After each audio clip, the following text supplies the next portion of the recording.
Halo, selamat datang kembali. Hari ini kita akan coba bedah bareng-bareng salah satu surah yang paling kuat pesannya dalam Al-Quran, yaitu surah ke-67, surah Al-Mulk.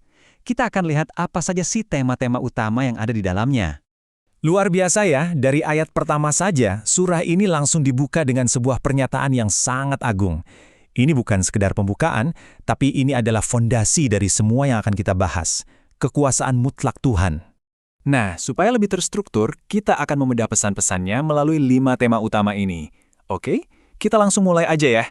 Pertama, tentu saja, kita harus mulai dari judulnya sendiri, Al-Mulk. Kata ini adalah kunci untuk membuka pemahaman kita tentang seluruh surah. Ini adalah konsep dasarnya, kedaulatan mutlak milik Allah. Jadi, Al-Mulk itu bukan cuma soal pemerintahan atau kekuasaan biasa, ini jauh lebih dalam.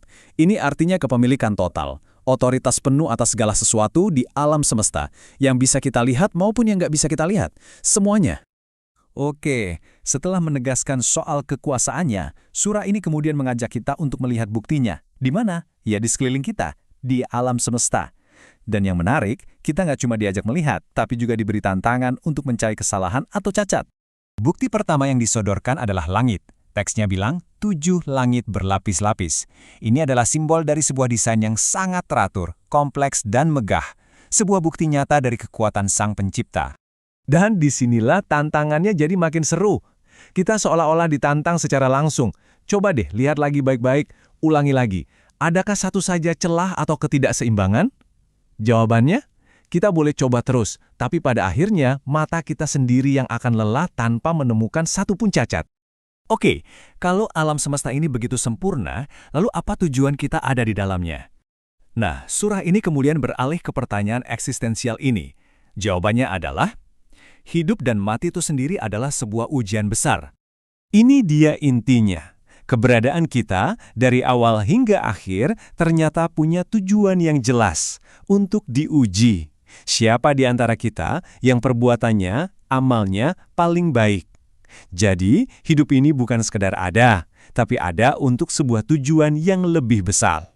Dan layaknya sebuah ujian, pasti ada hasilnya kan? Nah, di sini digambarkan dua hasil akhir yang sangat-sangat kontras. Di satu sisi, ada takdir bagi mereka yang beriman, dan di sisi lain ada takdir yang sangat berbeda bagi mereka yang mengingkari. Garis pemisahnya jelas sekali. Sekarang kita lanjut lagi. Setelah berbicara tentang ujian besar, surah ini kembali mengajak kita untuk membuka mata, melihat tanda-tanda kekuasaannya yang seringkali kita anggap remeh dalam kehidupan sehari-hari. Coba kita pikirkan sejenak. Bumi yang kita pijak ini dibuat begitu nyaman untuk kita. Burung-burung bisa terbang dengan stabil, siapa yang menahan mereka? Bahkan pendengaran dan penglihatan kita. Semua ini bukanlah hal yang terjadi begitu saja. Ini adalah pengingat konstan dari Sang Pencipta. Yang perlu digarisbawahi, semua keajaiban ini selalu dikaitkan dengan sifatnya Ar-Rahman atau Yang Maha Pemurah. Ini menunjukkan bahwa kekuasaannya yang absolut itu berjalan beriringan dengan kasih sayangnya yang tak terbatas.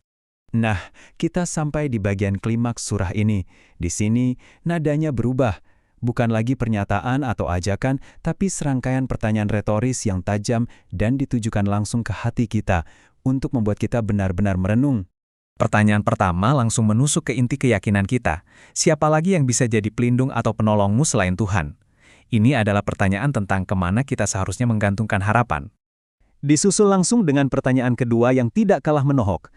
Kalau Dia menghentikan rizkinya untukmu, memangnya siapa yang bisa memberikannya? Ini mengingatkan kita tentang sumber dari segala nikmat yang kita terima setiap hari.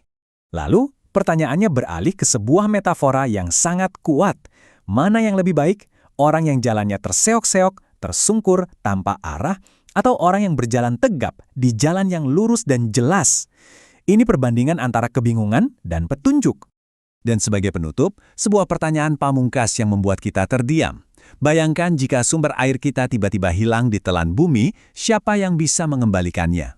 Ini adalah pengingat terakhir tentang ketergantungan mutlak kita pada kekuatan yang jauh di luar kendali kita, bahkan untuk kebutuhan paling dasar sekalipun. Sebuah pertanyaan untuk kita renungkan.